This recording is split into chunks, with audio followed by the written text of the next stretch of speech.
खुद से जीतने और खुद से सीखने वालों को मेरा सलाम। नमस्कार, स्वागत है आपका इतवारी मोटिवेशन के इस प्रोग्राम में। इतवारी मोटिवेशन के प्रोग्राम में हम बातें करते हैं किताबों की, बातें करते हैं कुछ अच्छी चीज़ों की, अच्छी लिस्टिंग करते हैं जिससे हम कुछ अच्छा सीख सकें और कुछ प्रेरक अनुभव कर सकें और अपने जीवन को हम अच्छा बना सकें। इस श्रृंखला में आज का जो इतवारी है वह बेस्ड होने वाला है स्टीव जॉब्स की एक स्पीच पर। स्टीव जॉब्स को हर व्यक्ति जानता है, यह एप्पल के को फाउंडर हैं, बिजनेस मैग्नेट रहे हैं, अमेरिकन एंटरप्रेन्योर, इनोवेटर और युवाओं के लिए प्रेरक व्यक्तित्व के रूप में हम स्टीव जॉब्स को जानते हैं।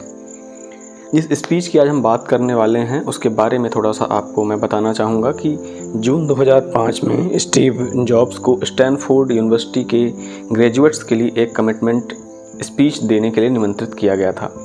स्टीव सामान्यतः पब्लिक स्पीच नहीं देते थे, लेकिन इसके बावजूद वो वहाँ गए, उन्होंने समय दिया और उन्होंने विश्व के इतिहास के सबसे चर्चित और प्रेरक व्याख्यानों में से एक व्याख्यान दिया।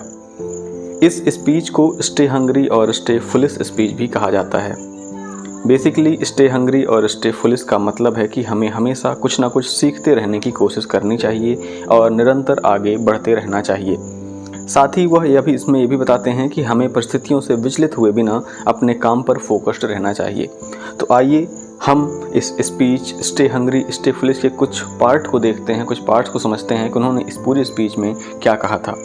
इस स्पीच का सबसे बड़ा जो पॉइंट रहा, जो सबसे मूल बिंदु कहा जा सकता है, वो ये रहा कि उन्होंने कहा था कि चाहे आप जितने भी सफल हो जाएं पर हमेशा एक बिगिनर बने रहें, हमेशा सीखने की लग आपके अंदर होनी चाहिए।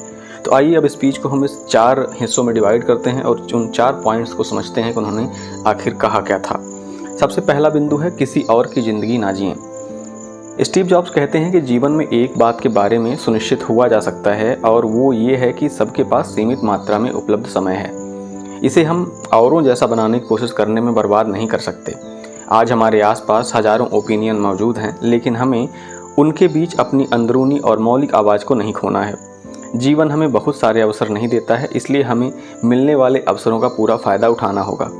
आखिर में हमारे पास पछतावा ना हो, इसके लिए ज़रूरी है कि हम अपनी ज़िंदगी को भरपूर जिएं। समय हर व्यक्ति के लिए एक निश्चित, एक फिक्स 24 आवर का ही रहता है। किसी भी व्यक्ति को, कोई सफल व्यक्ति है, उसे 24 घंटे से ज़्यादा समय नहीं मिलता है। इसलिए हमें यह डिसाइड करना होगा कि हमें खुद को एक अलग व्यक्तित्व के रूप में बनाना होगा। हमें किसी कॉपी नहीं करनी, जैसे कोई टॉपर है हमें उसी कॉपी करके उसी के जैसा बनने का प्रयास नहीं करना है। हमें खुद को एक अलग व्यक्तित्व के रूप में जीना होगा, हमें एक अलग ज़िंदगी जीनी होगी और वह ज़िंदगी हमारी खुद की होनी चाहिए। दूसरा बिंदु था अपने पैशन को खोज निकालें। स्टीव जॉब्स कहते हैं कि आपके पास इसके सिवा कोई और विकल्प नहीं है कि आप अपने सच्चे पैशन की खोज करें और जिस चीज़ को आप सबसे ज़्यादा प्यार करते हैं उसे आपको तलाश करना ही होगा। अगर आपकी ज़िंदगी में कोई प्रेरणा, कोई इंस्पिरेशन, कोई पैशन या कोई मकसद नहीं होगा तो आप निश्चित ही लक्ष्यहीन होकर भटकते रहेंगे और अपनी ऊर्जा, अपनी एनर्जी जो है उसको प्रोडक्टिव तरीके से एक दिशा में चैनलाइज नहीं कर सकेंगे। क्योंकि जब आप कई सारी चीज़ों को, कई सारी दिशाओं में आप काम करेंगे, निश्चित ही आपकी जो एक सीमित ऊर्जा है वह कई दिशाओं में हो जाएगी। तो कहीं ना कहीं आप किसी एक लक्ष्य को पूरा करने के लिए पूरी ऊर्जा का प्रयोग नहीं कर पाएंगे। इसलिए उनका कहना है कि सबसे पहले तो अपना पैशन आपको तलाशना होगा, अपना मकसद, अपना गोल तलाशना होगा कि मुझे क्या करना है। क्योंकि जब आप ये तलाश करेंगे तो उसके बाद आप उसी दिशा में आगे बढ़ेंगे, अपना प्रयास निरंतर रखेंगे। तीसरा पॉइंट था भरोसा करना जरूरी है। स्टीव्स महोदय कहते हैं कि चाहे इसे गट फीलिंग कह लो या डेस्टिनी कह लो, जीवन कह लो, कर्मा कह लो, लेकिन आपको किसी न किसी चीज़ में भरोसा करना ही होगा। आपकी गट फीलिंग आपसे कभी झूठ नहीं बोलती है। आप उसकी सुनेंगे तो कम गलतियां करेंगे और जो गलतियां करेंगे वो किसी के द्वारा थोपी गई नहीं होगी। खुद पर यदि आप विश्वास करते हैं तो कहीं ना कहीं वो विश्वास आपका अपना पर्सनल होता है। कोई और आप पे विश्वास करे ना करे, दुनिया करे ना करे, लेकिन आपको खुद पर विश्वास करना होगा। यदि आप किसी तैयारी में हैं, यदि आप किसी बिजनेस में हैं, यदि आप किसी एंटरप्रेन्योरशिप में हैं, तो कहीं ना कहीं आपको खुद पर विश्वास करना, खुद की आइडिया पर विश्वास करना, खुद की मेहनत पर विश्वास करना होगा। सेल्फ डाउट से बचना होगा, सेल्फ मोटिवेट रहना होगा। तो भरोसे के साथ ही हम अपने लक्ष्य को निरंतर प्राप्त कर सकते हैं, हम उस पर काम कर सकते हैं। और चौथा और अंतिम बिंदु इस स्पीच का था कि खुले रहें और मन को हल्का रखें। स्टीव्स कहते हैं कि सफलता अपने साथ एक हैवीनेस लेकर आती है, जबकि बिगिनर में एक किस्म का खुलापन और हल्कापन होता है। जीवन में चाहे जितने सफल हो जाएं, लेकिन हमेशा एक बिगिनर रहें। क्रिएटिविटी आपसे कभी दूर नहीं होगी। वो बोलते हैं चाहे भले ही आप सफल हो जाएं, भले ही आप सक्सेस हो जाएं अपनी लाइफ में, अपने जीवन में, अपने उद्योग में, अपने जो एजुकेशन का आपने लक्ष्य तय किया उसमें, लेकिन कोशिश करें कि आपका जो जीवन होना चाहिए, आपका जो दिन होना चाहिए, आप जो व्यक्तित्व होना चाहिए, वो हमेशा सीखने वाला व्यक्तित्व होना चाहिए।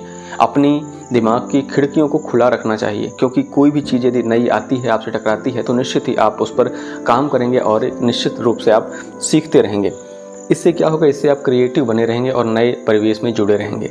तो उनका कहना था कि हमें सफलता के बाद भी एक बिगिनर के रूप में, एक शुरुआती व्यक्ति के रूप में हमें काम करते रहना होगा। तो ये थी आज की इतवारी में स्टीव जॉब्स महोदय की ये स्पीच, जिसे हमने यहाँ पे समझा है। मैं आशा करता हूँ कि आपको ये प्रयास अच्छा लगा होगा, आपको स्पीच से कुछ सीखने को मिला होगा। यदि आप इससे कुछ सीखते हैं तो निश्चित रूप से आप कमेंट करके हमें बता सकते हैं। साथ ही साथ वीडियो को लाइक भी करें, वीडियो को शेयर करें अपने मित्रों तक और चैनल को सब्सक्राइब भी ज़रूर करें। हमारा प्रयास यदि अच्छा है तो मैं उम्मीद करता हूँ कि आप हमारे वीडियो को अत्यधिक स्नेह प्रदान करेंगे। तो चलिए, अच्छा है, हंसते रहिए, मुस्कुराते रहिए, कोशिश करते रहिए और साथ ही साथ सुनते रहिए इतवारी मोटिवेशन को, क्योंकि इससे हम सीखते हैं जीवन जीने का नया सलीका। धन्यवाद।